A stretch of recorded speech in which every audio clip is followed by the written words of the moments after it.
भूमिका निभाते हुए उन्हें बेहतर प्रशिक्षण देकर आईआईटी परीक्षा के लिए तैयार कर प्रदेश इतिहास में पहली बार स्वर्णिम उपलब्धि दर्ज की है। अब ये छात्र देश के प्रसिद्ध आईआईटी कॉलेजों में दाखिला लेंगे। इन आदिवासी छात्रों की ऑल इंडिया रैंकिंग 290 से लेकर 874 के बीच है, जो प्रदेश के लिए गौरव की बात है। इनमें से 3 छात्र बड़वानी से, एक धार से, एक झाबुआ, एक सिवनी और एक मंडला के आदिवासी बाहुल्य इलाकों से है। आदिवासी वर्ग के इन छात्रों की सफलता ने साबित कर दिया है कि मध्य प्रदेश में पिछड़े, आदिवासी और अंदरूनी क्षेत्रों में भी शिक्षा का प्रकाश तेजी से फैल रहा है।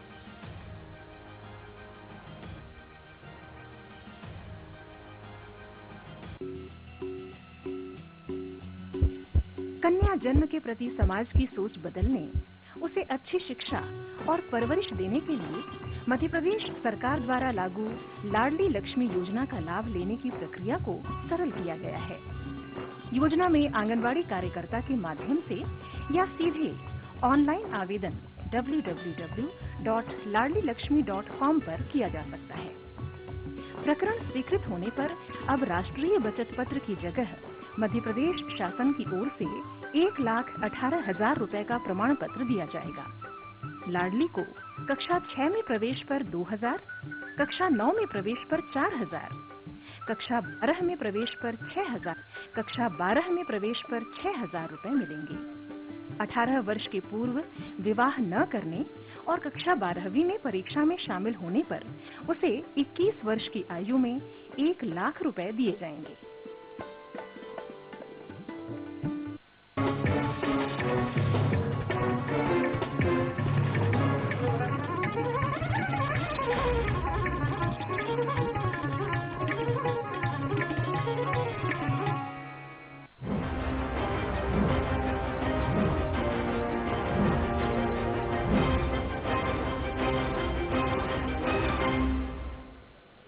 नमस्कार, स्वराज एक्सप्रेस की खास पेशकश के साथ मैं हूं एस त्रिपाठी। झूठ की जय जयकार है, सच पर 100 इल्जाम, रावण का बढ़ रहा है कद, सिकुड़ रहे हैं श्री राम। दोस्तों, दशहरा यानी बुराई पर अच्छाई की जीत का पर्व। दशहरा यानी 10 पापों के परित्याग की प्रेरणा देने वाला पर्व। और एक बार फिर देश दशहरा के जश्न में डूबने जा रहा है। जगह जगह सबसे बड़े खलनायक यानी रावण के पुतले बनाए जा रहे हैं। यानी एक बार फिर रावण दहन का दिखावा किया जाएगा। विजय गाथा सुनाई जाएगी, पवित्रता का पाठ पढ़ाया जाएगा। भीड़ में हर्ष का चित्कार होगा, उसी भीड़ में रगे सियार भी होंगे। न जाने कितने दूषित विचार मन में पालते। त्रेता युग में तो मर्यादा पुरुषोत्तम राम ने एक बार रावण का वध कर सृष्टि का उद्धार कर दिया था। लेकिन कलयुग में तो हजारों रावण हैं, पहले से कहीं ज्यादा विकराल और खतरनाक, जो हर बार वेशभूषा बदलकर हमारे सामने आते हैं। आज तो खोखला अहंकार है, नकली अट्टहास है, लूटी हुई सोने की लंका है, कायरता का बोलबाला है, चारित्रिक पतन का राज है, नष्ट समाज है और नित नए तमाशे का आगाज है। बावजूद इसके एक बार फिर सबकी निगाहें रावण पर ही अटकी है। जैसे पुतला दहन के ढंगों से सच में समाज का कल्याण होने वाला है। काश बदलते वक्त के साथ पुतला भी बदल जाता और रावण की बजाय दुराचारियों, बलात्कारियों और कालाबाजारियों के सीने को अग्नि का बाण बेच जाता। ऐसे में सवाल भी यही है कि आखिर कौन है आज का रावण और कौन करेगा उसका अंत। आज चर्चा इसी मुद्दे पर, लेकिन पहले 10 बड़ी खबरें।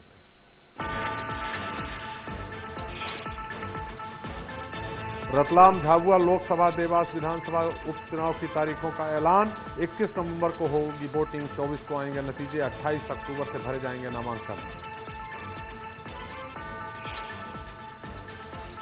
सूखे का संकट झेल रहे किसानों को सरकार की बड़ी राहत, फसल की उत्पादकता के आधार पर मिलेगा मुआवजा। मंत्रियों अफसरों के 3 दिन के दौरे की तैयारियां जोरों पर। छत्तीसगढ़ में अधिकारी कर्मचारी सीधे प्रधानमंत्री कार्यालय से नहीं कर पाएंगे संपर्क। राज्य सरकार ने जारी किया आदेश, सीएमओ को पत्र लिखने से पहले लेना होगा इजाजत। 28 को होने वाले आंदोलन से पहले पंचायत प्रतिनिधियों में पड़ी फूट। सरपंच उप सरपंच संगठन ने खुद को किया आंदोलन से अलग। रीवा जिला पंचायत अध्यक्ष अभय मिश्रा और डीपी धाकड़ पर लगाया गुमराह करने का आरोप। कोरबा जनजाति के व्यक्ति की भूख से मौत पर सियासत तेज। राज्यपाल बलराम दास टंडन से मिले प्रदेश कांग्रेस के अध्यक्ष भूपेश बघेल। सरकार पर लगाया संरक्षित जनजाति की उपेक्षा करने का आरोप। मध्य प्रदेश हाई कोर्ट के कर्मचारियों के भड़कीले कपड़े और जींस टी शर्ट पहनने पर लगी रोक। रजिस्ट्रार जनरल ने दिए आदेश। शिवपुरी के कोलारस में आमने सामने से भिड़े दो ट्रक। भिड़ंत के बाद ट्रक में लगी आग। दोनों ट्रकों के ड्राइवरों की मौत। पीथमपुर के आयसर हाट में दशहरे से पहले ही जला रावण। थार फैक्ट्री की वजह से लगी आग। ट्रक में रखा हुआ रावण का पुतला जला। दुर्गा नवमी के मौके पर सीएम हाउस में मुख्यमंत्री शिवराज सिंह चौहान ने किया कन्या पूजन। परिवार के साथ सलकतपुर मां विजयासन के किए दर्शन। नवमी के मौके पर भक्तिभाव में नजर आए सीएम रमन। गुजराती समाज की दुर्गा पूजा में हुए शामिल।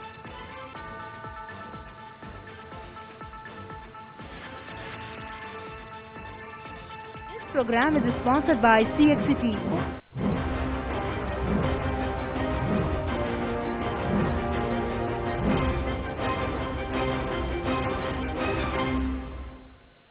तो ईमानदारी जहां कायरता समझी जाए, शराफत कमजोरी मानी जाए और शरीफ इंसान घुट घुट कर मरने को मजबूर हो जाए, क्या इसी राम राज्य की हमने कल्पना की थी, जहां चारों तरफ दिन दूनी रात चौगनी तरक्की करती महंगाई है, बढ़ता भ्रष्टाचार है, अराजकता, आतंकवाद, जमाखोरी, लूट हत्या, महिलाओं के साथ अत्याचार जैसी तमाम चीजें मुल्क को चारों तरफ से खाकर खोखला कर रही हैं।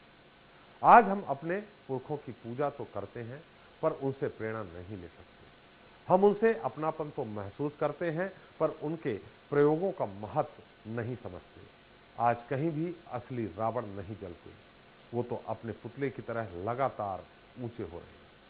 होड़ हो रही है, तेरा रावण 67 फुट का, उसका 80 फुट का, मगर मेरा रावण 100 फुट का। सिर्फ पुतलों की ऊंचाई की होड़ है, जबकि राम जैसे चरित्र का कहीं अता पता नहीं है। मर्यादा पुरुषोत्तम के नक्शे कदम पर चलने का कोई साहस तक नहीं उठा पाता। क्या सिर्फ भगवान राम को मंदिर में बैठा देने से आ जाएगा सत्यु और खत्म हो जाएगा हम सबके जेहन में समा चुका रावण।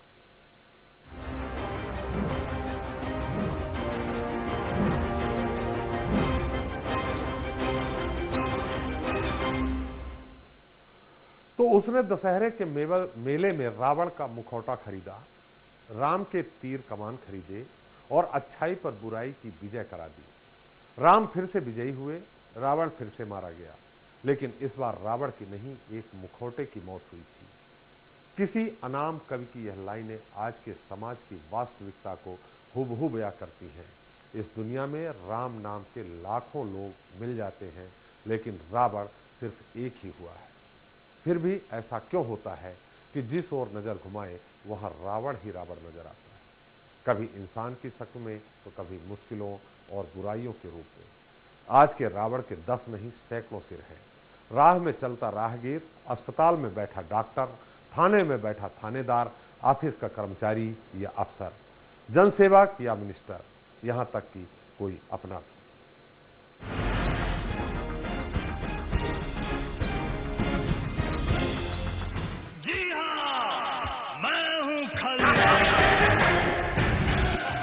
रावण नाम तो सुना होगा।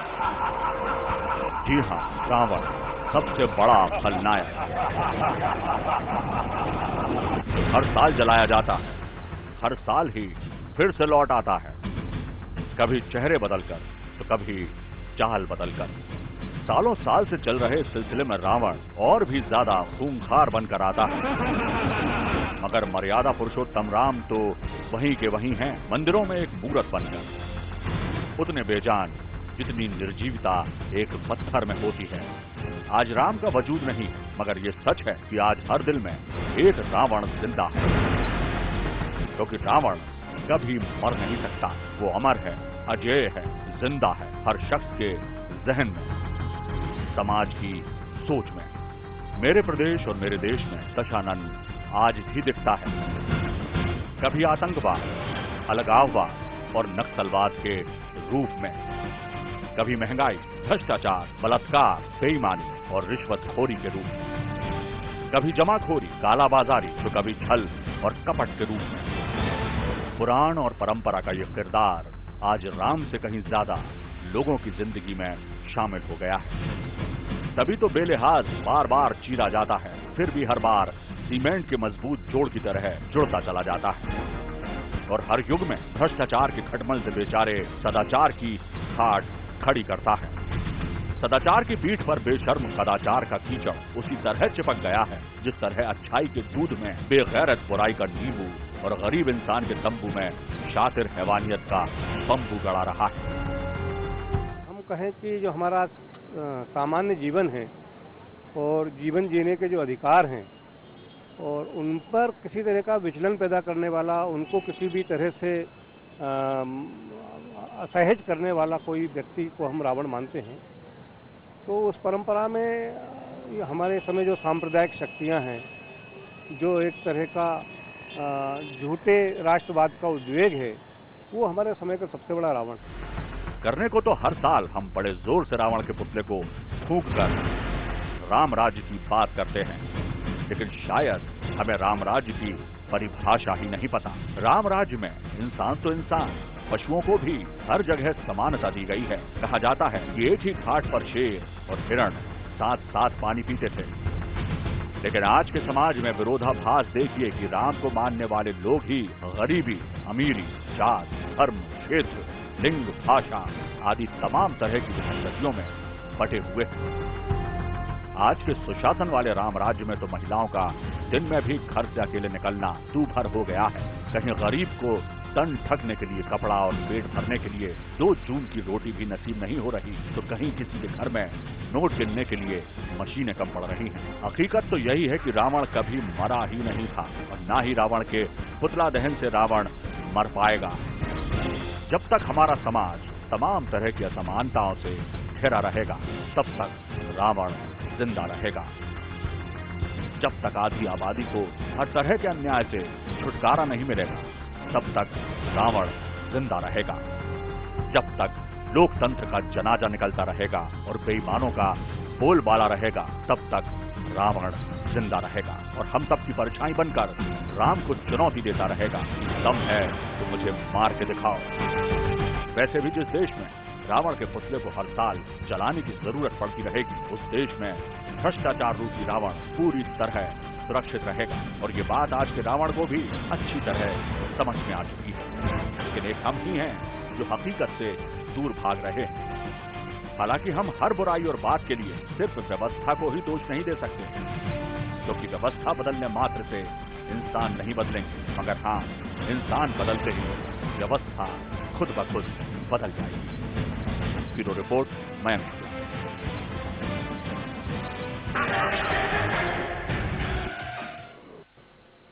तो जब हर साल जलने के बाद भी न मरे बुराई और बेईमानी का रावण, भ्रष्टाचार और जमाखोरी बन जाए समाज के गर्त में सामने का कारण, लेकिन फिर भी कोई दिखा न पाए मर्यादा पुरुषोत्तम के नक्शे कदम पर चलने का साहस, तो सवाल उठते हैं। कब जलेगा भ्रष्टाचार का रावण?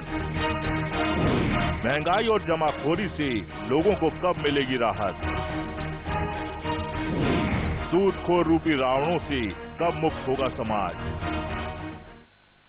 इस मुद्दे पर चर्चा करने के लिए हमारे साथ मौजूद है हमारे खास मेहमान। सबसे पहले गिरिजा शंकर जी, जिनके बारे में कहा जाता है वो राजनीतिक विश्लेषक है, पर गिरिजा जी मुझे माफ करिएगा, स्वराज एक्सप्रेस आपको हर उन विषयों पर का अपना विश्लेषक मानता है, इसलिए मैंने विश्लेषक के रूप में आपको ही आमंत्रित किया है, माफ करिएगा। गिरिजा जी, आपका बहुत बहुत स्वागत है हमारे इस खास कार्यक्रम में। हमारे साथ हैं के अग्निहोत्री जी, वरिष्ठ पत्रकार हैं। अग्निहोत्री जी, आपका बहुत बहुत स्वागत है। और हमारे साथ हैं अजय दुबे जी, सामाजिक कार्यकर्ता। अजय जी, आपका बहुत बहुत स्वागत है। पहला सवाल गिरिजा जी हमारा आपसे ही है।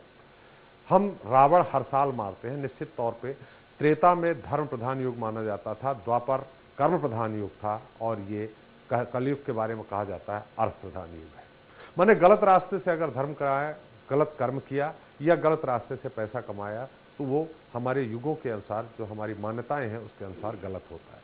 आज में इस अर्थ प्रधान युग में जिस रास्ते से माने भ्रष्टाचार हो, जमाखोरी हो या अन्य कोई जो साधन हो अर्थ कमाने का, जो गलत रास्ता है उसको कैसे खत्म करें। ठीक है, त्रेता युग के रावण को हम खत्म कर देते हैं, हर साल जिंदा भी हो जाता है, लेकिन न हम इसको आज के रावण को न खत्म कर पाते हैं और जिंदा होने का तो सवाल नहीं उठता, खत्म ही नहीं किया। देखिए, रावण को मारकर सत्य पर असत्य पर सत्य की विजय या किसी बुराई को खत्म करने की जो एक परिकल्पना हमारी है वो केवल परिकल्पना है। ये ऐसा कुछ भी नहीं है कि आज आप रावण को मार रहे हैं और रावण को खत्म कर रहे हैं। एक उत्सव धर्मिता है और समाज में एक उत्सव मनाया जाता है। उत्सव की अपनी अपनी एक परिकल्पना है, उसमें एक रावण को मारने की बात है। जहां तक सवाल रावण रूपी राक्षस या रावण रूपी जो समाज की हमारी विसंगतियां हैं उसको खत्म करने की बात है, तो ये लड़ाई एक दिन के नहीं होती, एक दिन में विजय नहीं मिलता। लगातार इसके लिए संघर्ष करना होता है, एक नए समाज का निर्माण करना होता है और उस प्रक्रिया में हम कहीं न कहीं खुद अपने आप को हाशिए में पाते हैं।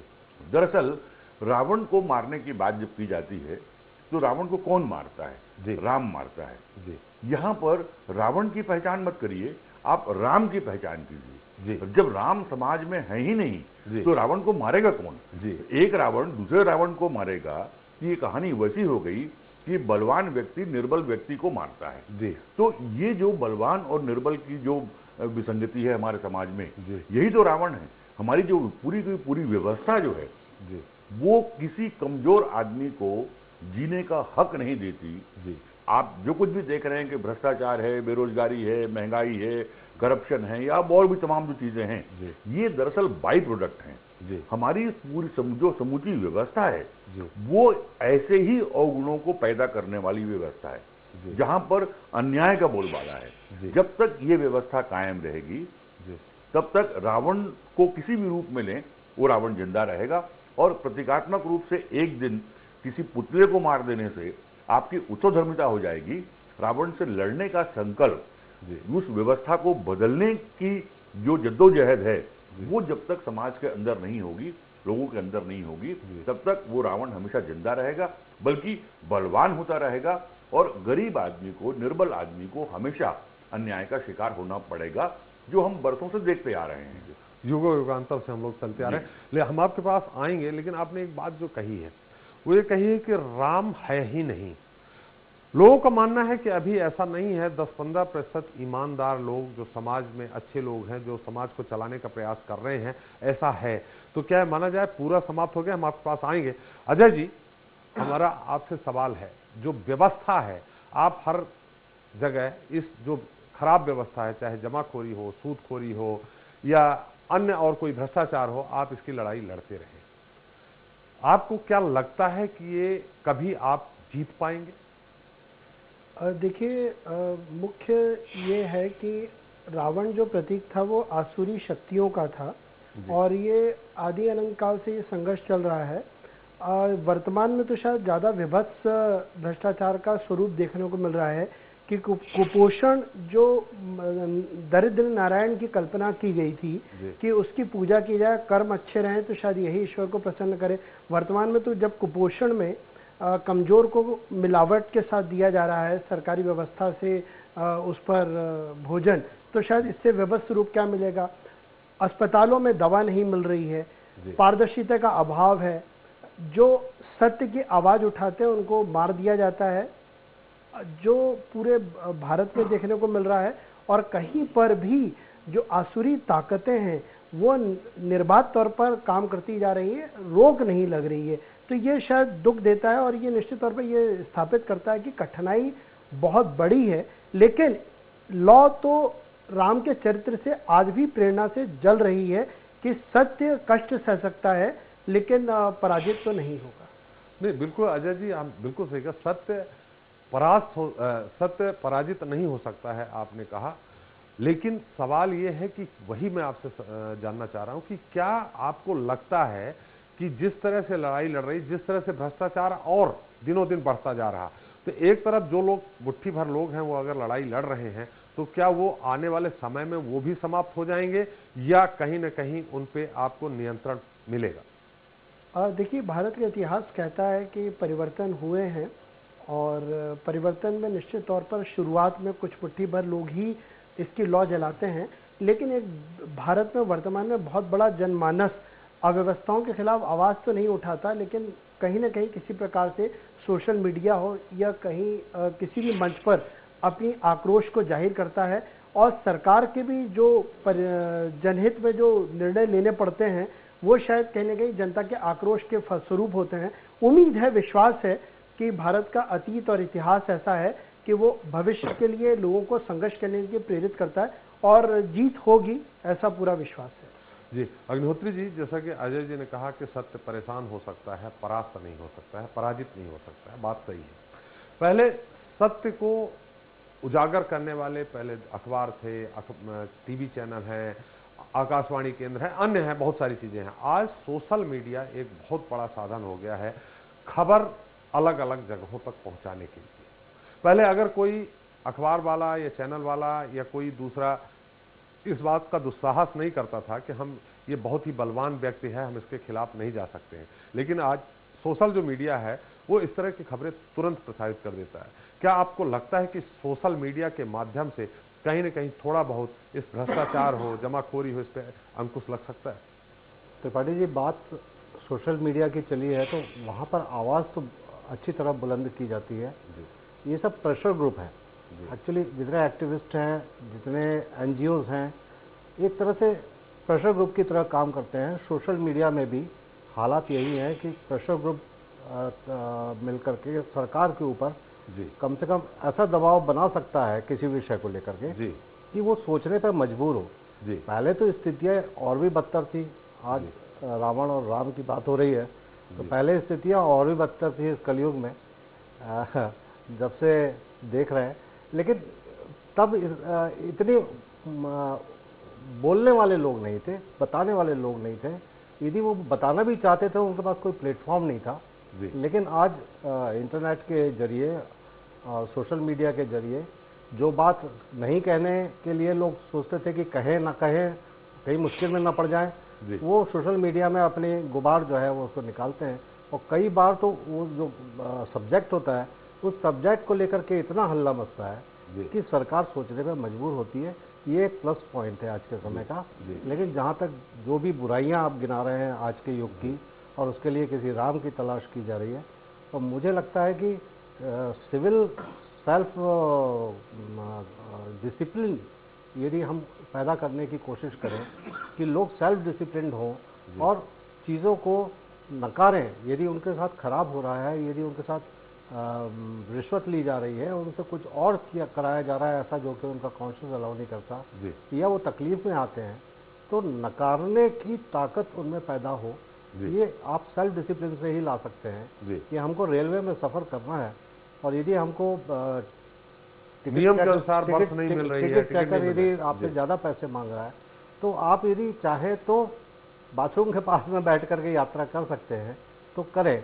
नहीं, सुविधा यदि आपको चाहिए तो आपको चढ़ने को ही नहीं मिलेगा तो बाथरूम कहाँ नसीब देगा। बिल्कुल, ये बात भी सही है। बिल्कुल अग्निहोत्री जी, हम आपके पास फिर आएंगे। हमारे साथ दर्शक हैं दमोह से प्रदीप राय जी। प्रदीप जी, आपका बहुत बहुत स्वागत है हमारे इस खास कार्यक्रम में। आज हमने कुछ गूढ़ विषय चुना है कि क्या है रावण और इस कलयुग में क्यों रावण बढ़ते जा रहे हैं। हमारे साथ गिरिजा जी हैं, हमारे साथ अजय जी हैं, हमारे साथ अग्निहोत्री जी हैं। आप अपना सवाल कीजिए और हमारे अतिथियों से बिल्कुल निर्विवाद उत्तर लीजिए। जब हम आज के दिन रावण को जलाकर धार्मिक दिखना चाहते हैं और ये दम भरते कि हमने बुराई पर अच्छाई में जीत करके कर ली है, तो फिर हम इस दिन को छोड़कर पूरे साल ये भ्रष्ट नौकरशाहों बाबुओं को रिश्वत देते हैं और अगले 5 साल ये बुरे नेताओं को, भ्रष्ट नेताओं को और उनको बढ़ावा देकर चापलूसी कर रावणों को खड़ा नहीं कर रहे हैं। हम खुद रावण नहीं बन रहे क्या? बिल्कुल, हम आपकी अनुमति हो तो मैं इसका उत्तर गिरिजा जी से आपको दिलवाऊं। जी सर, जी गिरिजा जी, उनका सवाल दे दीजिए। हमारे सही सवाल है ना, बिल्कुल सही सवाल है कि हम एक दिन प्रतीक के रूप में बुराइयों को जलाने के, खत्म करने के नाम पर किसी मूर्ति को या किसी पुतले को जला दें और ये मान लें कि हमने असत्य पर विजय पाली है, बुराइयों पर विजय पाली है, और उसके बाद तो पूरे जो साल भर या 5 साल उन्हीं बुराइयों के बीच जिंदगी जीना है।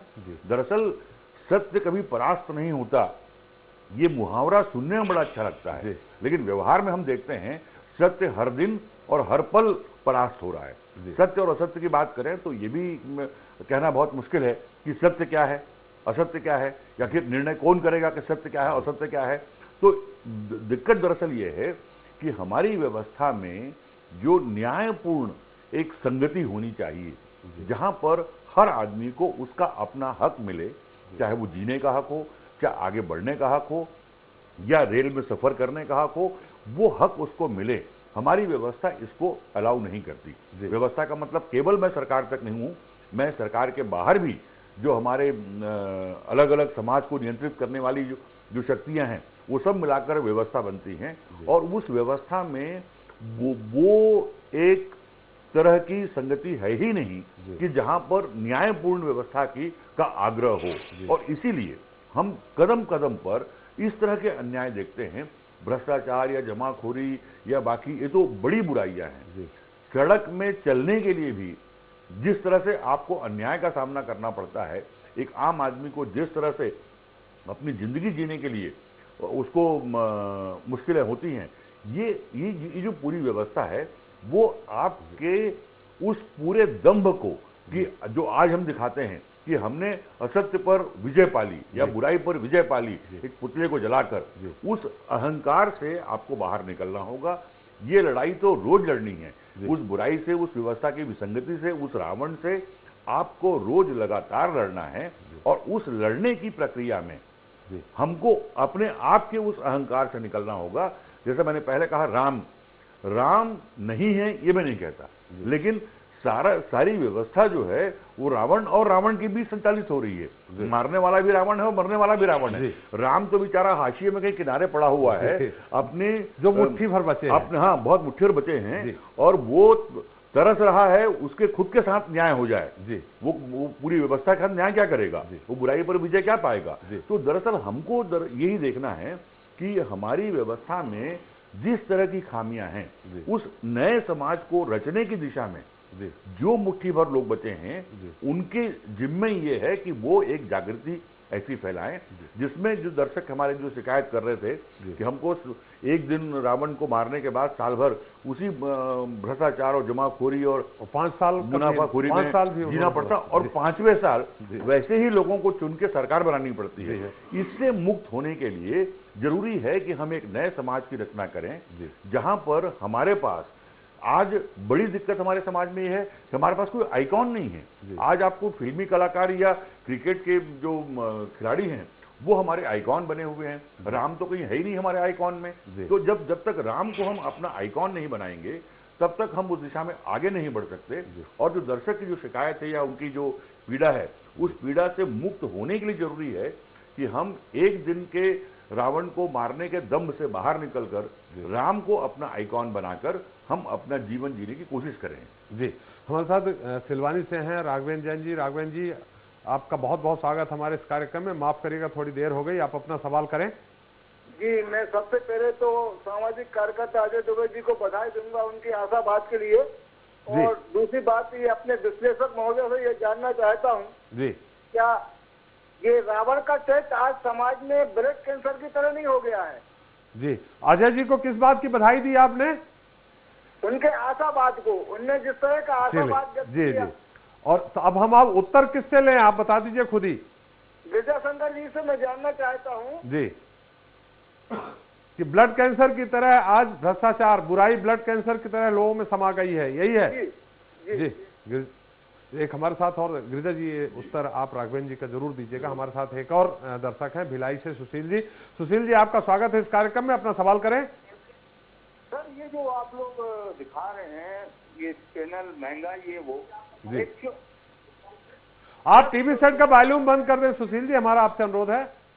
हाँ सर, मैं बात कर। सर, ये जो महंगाई के चैनल दिखाया जा रहा है, दाल ये वो जी, है ना, तो सर ये एक्चुअल में इसका होगा क्या? मतलब महंगाई, ये रावण तो कभी खत्म होने वाले नहीं है ना जी। ये जो महंगाई खत्म कर, हाँ, ये महंगाई खत्म करनी है ना राहुल, महंगाई खत्म करनी है ना, तो पहले इन नेताओं को सीधा करना पड़ेगा। आज चाहे कांग्रेस के नेता हो, चाहे बीजेपी के नेता हो, हर नेता। सुशील जी, आपका सवाल क्या है? आपका ये सजेशन है, बहुत अच्छी बात है, आपका सवाल क्या है? मैं ये चाहता हूँ महंगाई का अंत कब होगा, कब ये आम जनता सुखी होगी? चलिए अजय जी, हमारे भिलाई के दर्शक का उत्तर हम आपसे लेंगे, लेकिन पहले गिरिजा जी से हमारे दर्शक ने सवाल किया है। गिरिजा जी, उन्होंने कहा कैंसर की तरह रावण फैल रहा है जी। तो उस बात को हम लगातार महसूस कर रहे हैं जी। कि समाज का हर वर्ग जी। कहीं न कहीं आक्रांत है, और वो आक्रांत इसलिए कि हमारी व्यवस्था जो जनहितैषी व्यवस्था होनी चाहिए, जो लोग हितकारी व्यवस्था होनी चाहिए, वो व्यवस्था हमारे पास है नहीं।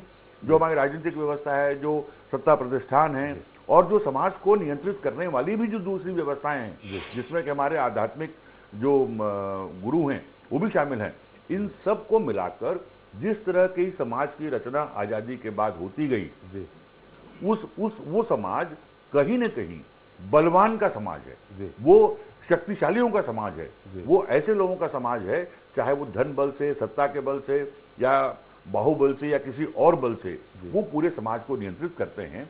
तो जाहिर है कि जिन बुराइयों की बात हम कर रहे हैं, ये बुराइयां उनके लिए नहीं है। आप जिस महंगाई की बात कर रहे हैं, जिस करप्शन की बात कर रहे हैं, या जिस जमाखोरी की बात कर रहे हैं, इससे आक्रांत वो वर्ग नहीं है जो सत्ता को संचालित कर रहा है, क्योंकि उसके लिए महंगाई कोई समस्या नहीं है, भ्रष्टाचार कोई समस्या नहीं है, बल्कि ये उसके साधन है उसके आगे बढ़ने के। जो इस व्यवस्था से आक्रांत हैं वो एक बड़ा वर्ग है, और उसके लिए जरूरी है कि उस व्यवस्था को संचालित करने वाले सूत्रों को बदलें, और उन सूत्रों को बदलने में ही आपकी महंगाई से या किसी और तरह की जो बुराइयां हैं उसे निजात तभी मिलेगा जब किसी बुराई से अलग अलग आप नहीं लड़ सकते। इन बुराइयों की जननी जो हमारी व्यवस्था है, उस व्यवस्था को बदलने की जरूरत है, तभी हम इससे मुक्ति पा सकेंगे। प्रतीकात्मक रूप से रावण को जलाकर हम आत्मसंतोष तो पा सकते हैं कि हमने आज एक बड़ा काम कर दिया कि रावण के प्रतीक को हमने, बुराई के प्रतीक को हमने जला दिया, लेकिन इससे काम नहीं बनेगा। यदि यही आत्मसंतोष चलता रहा तो फिर जो विसंगतियां, समाज की जो बुराइयां हैं, वो लगातार बढ़ती रहेंगी, और रावण और 100 फीट विकराल रूप में हमारे सामने खड़ा रहेगा। जी अजय जी, आपसे दर्शक ने सवाल किया क्या कभी इसका अंत होगा, लेकिन हमारे साथ छिंदवाड़ा से एक दर्शक हैं, मंगू राम जी, आपका स्वागत है हमारे इस कार्यक्रम में, अपना सवाल करें। मंगू राम जी, आप मेरी आवाज सुन पा रहे हो तो सवाल करें। लगता है मंगू राम जी से मेरा संपर्क कट गया है। हमारे साथ सागर से हैं अश्विनी जी, आपका स्वागत है, अपना सवाल करें।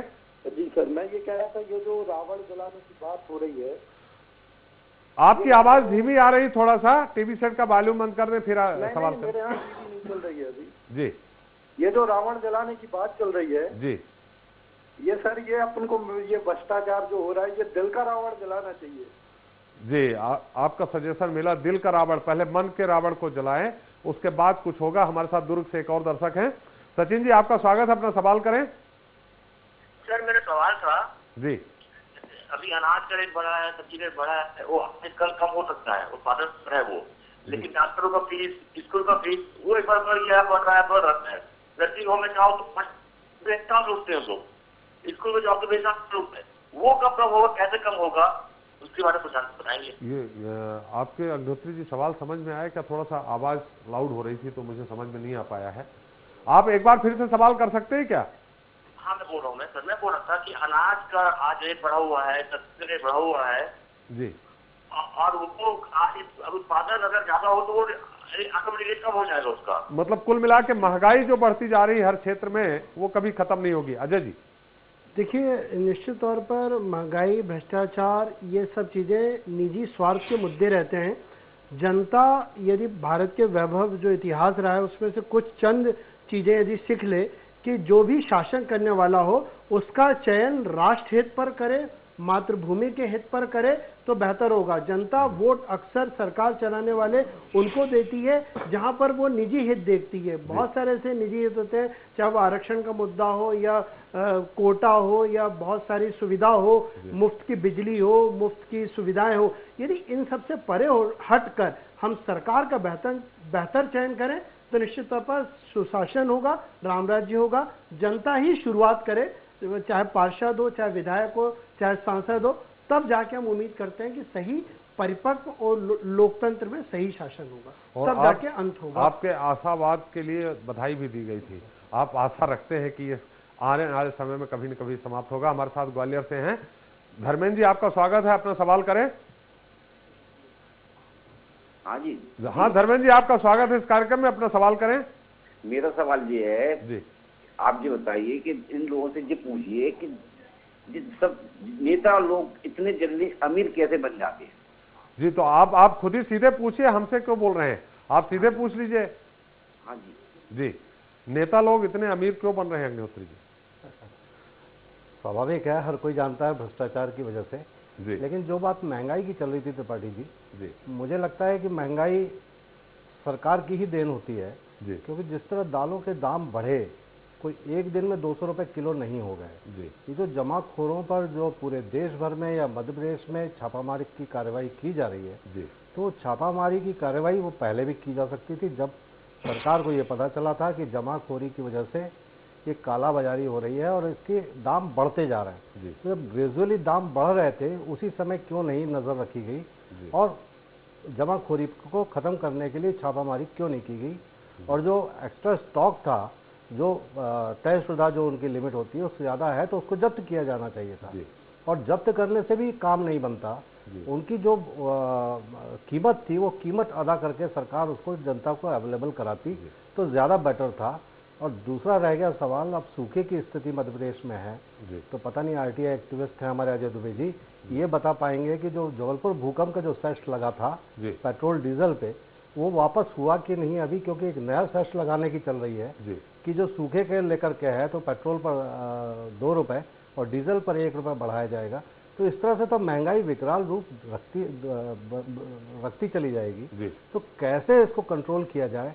क्योंकि जितना समय सरकार ने दिया इन जमाखोरों को, उसमें उन्होंने जो दौलत कमा ली, जो जनता को महंगा सामान मिला, महंगी दालें मिली, तो उसके लिए जिम्मेदार कौन है? किस पे जवाबदारी तय की जाएगी? निश्चित ही जो सरकार चला रहा है वो जिम्मेवार है, प्रशासन जिम्मेवार है। अजय जी से आपने जो पूछा था, अजय जी के पास बाद में चलेंगे। हमारे साथ एक और दर्शक है निवारी से, विवेक जी, आपका स्वागत है इस खास कार्यक्रम में, अपना सवाल करें। लगता है विवेक जी काफी देर से प्रतीक्षा कर रहे थे, उनसे हमारा संपर्क कट गया है। गिरिजा जी, एक बहुत बड़ी, ठीक है भ्रष्टाचार है, सूदखोरी है, अन्य मुद्दे हैं, बलात्कार, सारी अपनी तरफ। यहाँ चाहे भ्रष्टाचार हो, चाहे सूदखोरी हो या अन्य अनैतिक जो काम हो, उसमें ज्यादातर अगर कहा जाए 80% से ज्यादा रेशियो, एक कहावत है कि समर्थ को नहीं दोष गोसाई, जो समर्थवान है, जो बलवान है, वही करता है। तो जो बलवान के हाथ में, जिसके हाथ में सूत्र है, वही ये सारे काम करते हैं। एक आध बिरले उदाहरण छोड़ दें जिनके हाथ में सत्ता सूत्र होती है, जो बहुत बलशाली होते हैं, मतलब प्रशासनिक तौर पे उनको पकड़ा गया। ज्यादातर आपने भी देखा होगा बाबू, पटवारी, कर्मचारी, इन पे लोकायुक्त भी छापा मारता है, यही पकड़े जाते हैं। लेकिन अगर क्लास 1 की बात करें तो वो नहीं पकड़े जाते। इसको कैसे कंट्रोल किया जाए? देखिए, मैंने पहले ही कहा कि बलवान का निर्बल पर जो शासन करने की जो व्यवस्था हमारी है, वही हमारा रावण है। रावण और कोई नहीं है। और दरअसल रावण जो है, रावण या रावण रूपी बुराई, वो सारे समाज के लिए वो रावण बुराई है, मैं ये भी नहीं मानता। बहुत सारे ऐसे लोग हैं, या बहुत थोड़े लोग हैं मैं कहूं, कि जिनके लिए रावण आदर्श है, जो खुद अपने आप में रावण है। जिस बलवान लोगों की बात आपने की, वही बलवान जो सत्ता के सूत्र या व्यवस्था के सूत्र जिनके हाथ में है, उनके लिए रावण होना या रावण का होना उनके लिए बहुत मुफीद है। क्योंकि वो तमाम जो बुराइयां हैं, उन्हीं बुराइयों के चलते उनकी सत्ता चलती है, उनका हुक्म चलता है और वो समाज पर राज करते हैं। तो उनके लिए रावण को मारना कभी भी प्राथमिकता नहीं होगी। और रावण को बुराई मानकर जिनका हम वध करते हैं, वो समाज का बहुसंख्यक वर्ग है, जो इन्हीं रावण रूपी जो व्यवस्था के सूत्र संभालने वाले, जो हमारी व्यवस्था को संचालित करने वाली जो प्रवृत्तियां हैं, उन प्रवृत्तियों के चलते ही आक्रांत होता है। अब सवाल यही होता है कि जब कभी जो कार्रवाई की आपने बात की, उस तरह की कार्रवाई हो या किसी भी बुराई को खत्म करने की कार्रवाई हो, उस कार्रवाई का शिकार वो छोटा निर्बल आदमी होता है जिसको कायदे से न्याय की जरूरत है। जी। बहुत जरूरी इस बात की है कि हमारे जो सत्ता सूत्र संभालने वाले जो लोग हैं, हमारी संविधान में एक बहुत बेहतर व्यवस्था हमारे संविधान निर्माताओं ने की है, और इसीलिए आप देखेंगे कि हर मंत्री को, मुख्यमंत्री को, प्रधानमंत्री को जब वो अपने पद की शपथ लेता है तो वो विकास करने की शपथ नहीं लेता, वो शपथ लेता है न्याय करने की।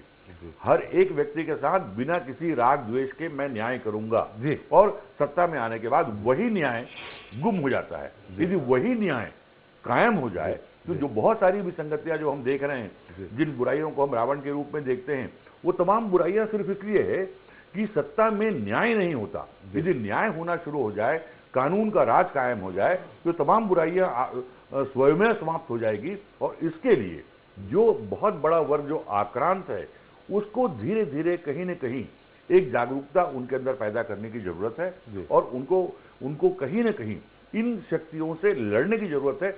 व्यक्ति नहीं है महत्वपूर्ण, यहाँ पर महत्वपूर्ण वो प्रवृत्ति है जिसका शिकार राजनेता भी होता है, अफसर भी होता है, और हर वो आदमी जो बलवान बनने की जिसमें लालसा है, वो उसी प्रवृत्ति का शिकार हो जाता है। तो लड़ाई हमको उस प्रवृत्ति के खिलाफ लड़नी है। जी, हमारे साथ भोपाल से योगेश जी आपका स्वागत है इस कार्यक्रम में, अपना सवाल करें।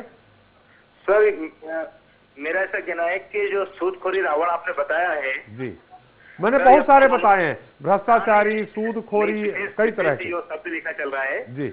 मैं सर उसमें बोलूंगा, जब तक कलयुग के राम इनका श्रृंगार नहीं करते तब तक ये रावण नहीं मिटेगा। और कलयुग के जो राम है उनमें इच्छा शक्ति की कमी है, जिन्हें हम नेता कह सकते हैं। जी जी, निश्चित तौर पर उसे राम बचे नहीं हैं योगेश जी। अजय जी हैं, अग्निहोत्री जी हम पूछेंगे। अजय जी इस मामले में काफी संघर्ष करते रहते हैं, आए दिन धरना देते रहते हैं। हम उनसे पूछ लेते हैं कि क्या अभी तक आपको इस पूरे संघर्ष के दौरान कोई राम मिला, उसके बारे में जानेंगे। लेकिन हमारे साथ एक और दर्शक हैं बेगमगंज से। सतीश जी आपका स्वागत है इस कार्यक्रम में, अपना सवाल करें। मेरा सवाल ये है जी, बेगमगंज से। किससे है?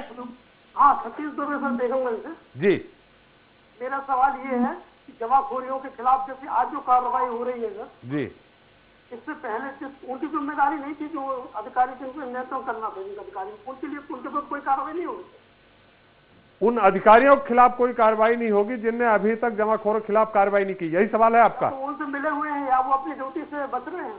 जी, निश्चित तौर पे हम आपका उत्तर लेंगे। हमारे साथ एक और दर्शक है कमलेश जी। कमलेश जी सागर से आपका स्वागत है, अपना सवाल करें। जी हाँ सर, ये बोल रहे थे जी कि जो ये पकड़े जाते हैं इनके लिए अधिक से अधिक सजा का प्रावधान नहीं है? जो कि भ्रष्टाचार के मामले में पकड़े जाते हैं?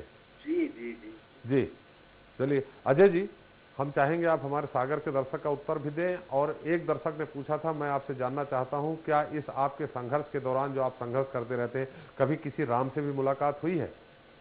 देखिए, संघर्ष के दौरान राम के जो चरित्र के मर्यादा पुरुषोत्तम वर्तमान में जो माने जो जिसको कह सकते हैं, गिरिजा जी ने भी अभी बताया कि मुट्ठी भर लोग बचे हैं, खुद परेशान हैं। तो ऐसे लोग जो बहुत ही ईमानदार रहा हो, जो जिस बारे में भी आपने आंदोलन किया हो, वहां आप जानते हो कि ईमानदारी से काम कर रहा है, फिर भी इसको चपेट में लाया जा रहा है, ऐसे भी लोग मिले हैं क्या आपको? हाँ, ऐसे बहुत लोग मिले हैं जो ईमानदारी से नैतिक उसूलों पर काम करते हैं, लेकिन शासन की कुप्रथा और कुशासन के शिकार होते हैं।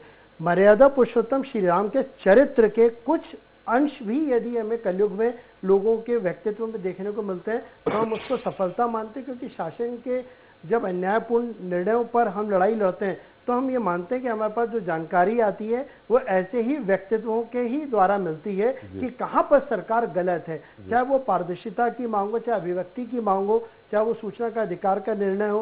कहीं ना कहीं कुछ अच्छे लोग बैठे हैं जो रावण प्रकृति आसुरी शक्तियों के निर्णयों पर विभीषण का रूप अदा करते हैं, क्योंकि ये भी एक बहुत महत्वपूर्ण चरित्र है जो अन्याय के खिलाफ कहीं ना कहीं बाहर अप्रत्यक्ष तौर पर आवाज उठाता है। और जो सागर जो अभी एक बहुत अच्छा प्रश्न उठा है कि सजा, देखिए भ्रष्टाचार का सीधा रिश्ता जनता से भी है। यदि कोई पैसा देता है तो कोई लेता है, यदि जनता उसूलों पर और लालच और मुफ्त की सुविधाओं के जंजाल से मुक्त होना चाहे तो निश्चित तौर पर नेता भी कमजोर होंगे। लेकिन जब तक जनता की ऐसी इच्छाएं जो नेताओं को शासन करने के लिए सुविधा उपलब्ध करवाती है, सीढ़ी बनती है, तो निश्चित तौर पर हम पीड़ित रहेंगे। जी जी अजय जी, आपने कहा नहीं, उनका ये सवाल था कि इनको ज्यादा से ज्यादा माने जो सजा का प्रावधान है, लगभग उनकी इच्छा ये थी कि सजा का प्रावधान बढ़ाया जाए। देखिए, सजा का प्रावधान तो निश्चित तौर पर कोर्ट में प्रावधान, भारत में सबसे अधिक कानून है, विश्व में भारत ही के सबसे बड़ा लोकतंत्र कानून है जहां सबसे अधिक कानून है। मुद्दा इस बात का है कि सरकारी एजेंसीज प्रिवेंटिव मेजर्स क्यों असफल होती है। वरिष्ठ पत्रकार श्री अग्निहोत्री जी ने बहुत अच्छी बात कही थी कि जब ये सब काला बाजारी और सूदखोरी और जो अभी अनाजों की कीमत बढ़ रही थी तो हमने शुरू से क्यों नहीं उसको रोका है, सरकार वहां प्रिवेंशन करने में असफल रही। अब जब वर्तमान में उसने छापे डाले हैं तो कन्विक्शन रेट पे हमें आना पड़ेगा, क्या हम सजा दिलवा पाते हैं, चाहे वो जबलपुर के भूकंप की बात हो, सेस की हो, या वर्तमान में अब जो पेट्रोल और डीजल पे बढ़ाया जाएगा। ये सारे निर्णय जनता की भागीदारी से नहीं होते हैं, कहीं ना कहीं इन पर गोपनीयता बरती जाती है और यही सब फायदा अन्याय करने वालों को अप्रत्यक्ष तौर पर मिलता है।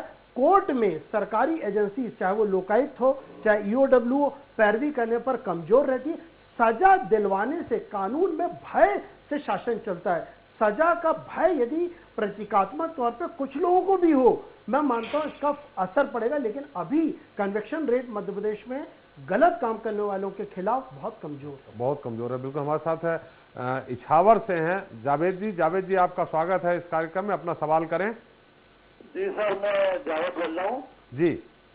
और मैं ये कह रहा हूँ कि जिस तरह चोरी 100 रुपए की जाए या 10,000 10 लाख की जाए, सजा उसकी एक ही बराबर होती है। जी। तो इसी तरह भ्रष्टाचार करने वालों पे देशद्रोह का मुकदमा क्यों नहीं दायर किया जाए, इस तरह का कानून बनाया जाए। हमारे क्षेत्र में कई लोग ऐसे हैं जो 15 साल की नौकरी करी है और अभी तक 1-1 करोड़ के आसामी है वो। जी, चलिए, आपने अच्छा सवाल किया है। इस सवाल से मेरा एक और सवाल हमारे जेहन में आया है, हम गिरिजा जी से उत्तर लेंगे। सागर से हमारे साथ एक और दर्शक है, अरुण जी।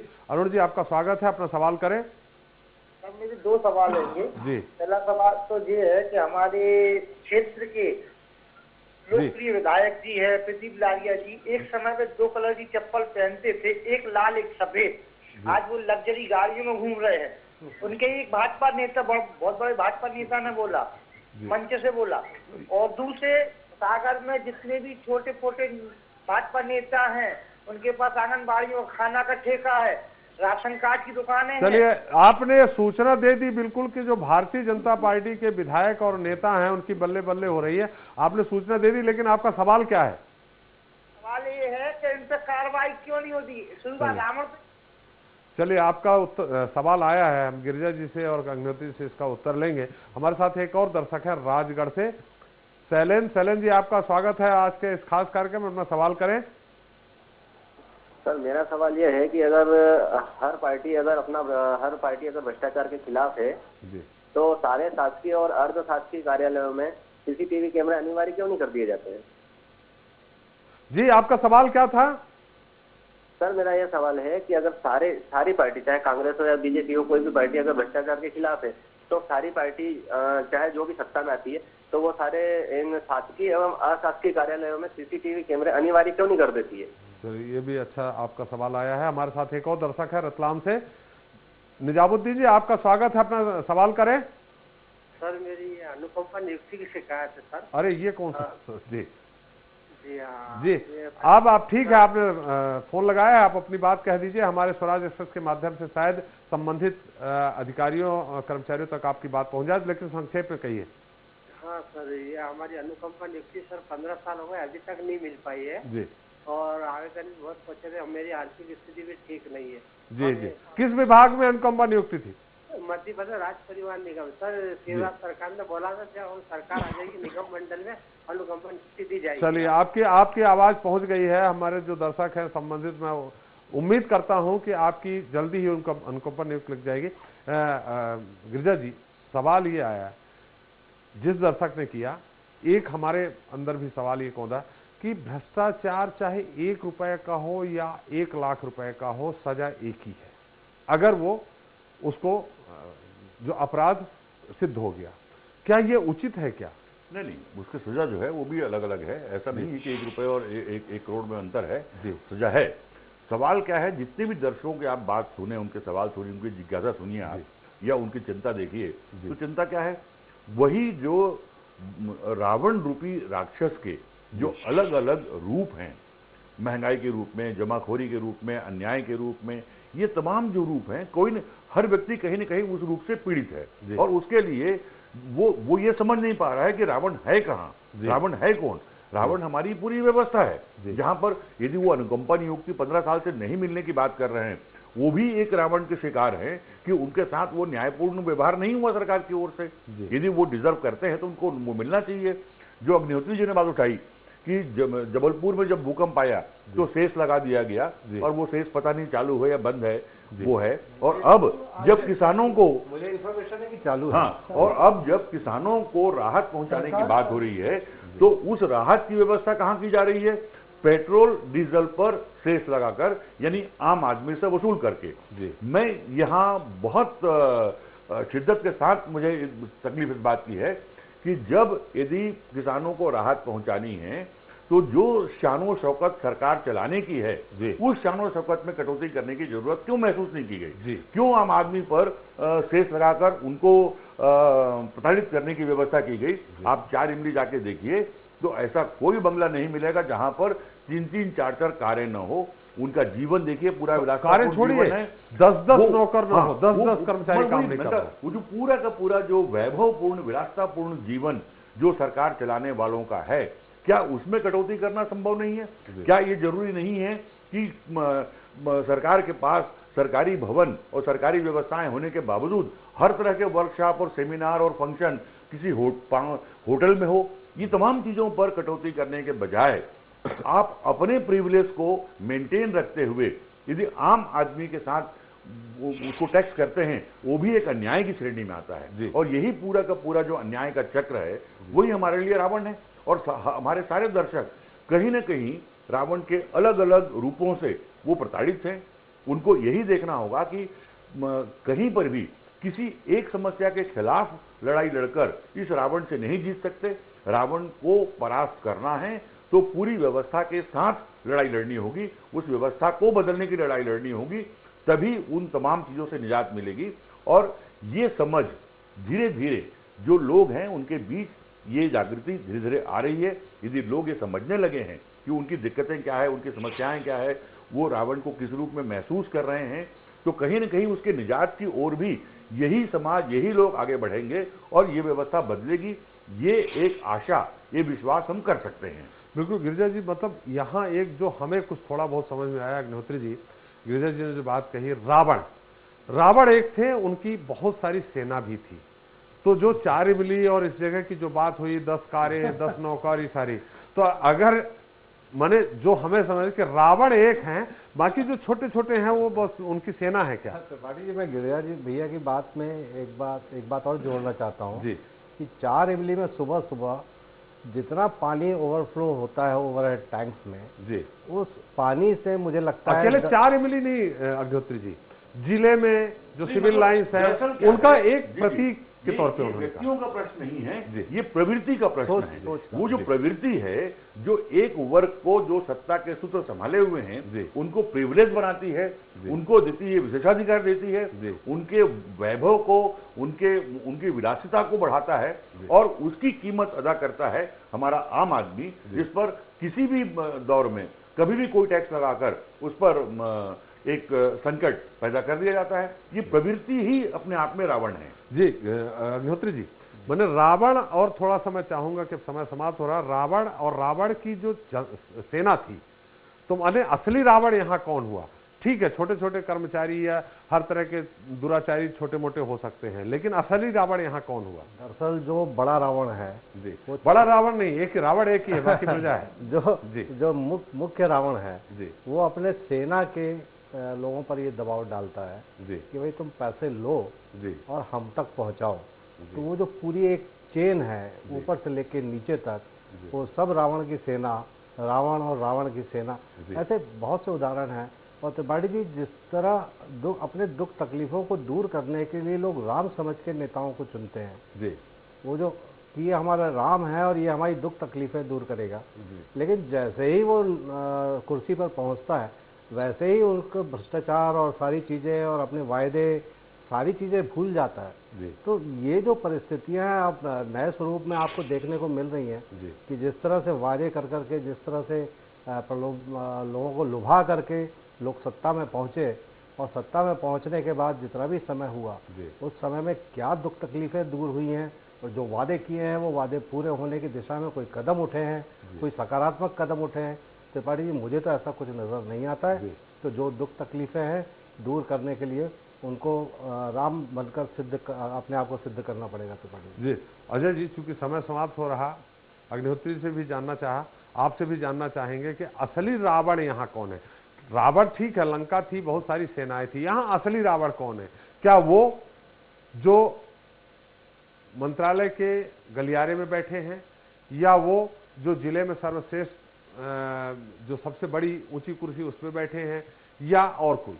देखिए, मध्य प्रदेश में यदि हम रावण के चरित्र की तुलना करें तो शायद रावण भी शर्मा जाए कि उसकी लंका तो सोने की थी, लेकिन मध्य प्रदेश की जो नौकरशाही रावण का प्रतीक है वो बिल्कुल सबसे बड़ा विलेन है, क्योंकि आज मध्य प्रदेश में सूदखोरी के कारण किसानों की लगातार मौत हो रही है। ऐसा तो शायद उस युग में भी नहीं रहा होगा। जी जी, अजय जी, तो मतलब यहाँ स्पष्ट क्या हुआ? नौकरशाही रावण के चरित्र को साफ तौर पर प्रदर्शित कर रही है और उसके जो भी बुराइयां थी वो आज हम वर्तमान में नौकरशाही में देख सकते हैं। अभी आपने जल की चर्चा हुई थी, चारिमली में है। मैं आपको भोपाल का रेरा क्लब का उदाहरण देता हूं। 16 लाख रुपए का बिल आज भी नगर निगम का वहां पर लंबित है। आप अंदाजा लगा सकते हैं कि संबंधी प्रकृति की और ब्रिटिश उपनिवेशवाद का कल्चर आज भी नौकरशाही में हावी है, जो जनता के ऊपर शासन करता है और जनता की तकलीफों से कोई उसको फर्क नहीं है। चलिए, चलते चलते गिरिजा जी, हम आपकी अंतिम टिप्पणी चाहेंगे जो आज का रावण है उसको लेकर के, और जनता को क्या मैसेज आए कि वो कम से कम आज के रावण से लड़ सके। आज का रावण जो है कल बहुत खुश होगा जब वो आम लोगों को भ्रमित करेगा कि देखिए आपने रावण मार दिया, आप असत्य पर सत्य की विजय हो गई, आप रावण पर आपकी जीत हो गई। लेकिन वो सिर्फ भ्रम रखने वाली बात है। रावण तो हर साल बढ़ता ही जाएगा और आम लोगों को केवल भ्रमित किया जाता है, काल्पनिक जीवन में, काल्पनिक उत्साह में रखा जाता है कि देखिए रावण आपने मार दिया, आप सही राम हैं। लेकिन राम और रावण की कहानी बहुत अलग है।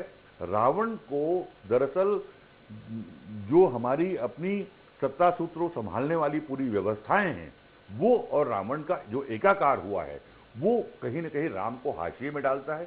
इस गठजोड़ को तोड़ने की जरूरत है, तभी रावण का नाश होगा। उन बुराइयों से हमारा जो आम आदमी है वो उससे मुक्त हो पाएगा।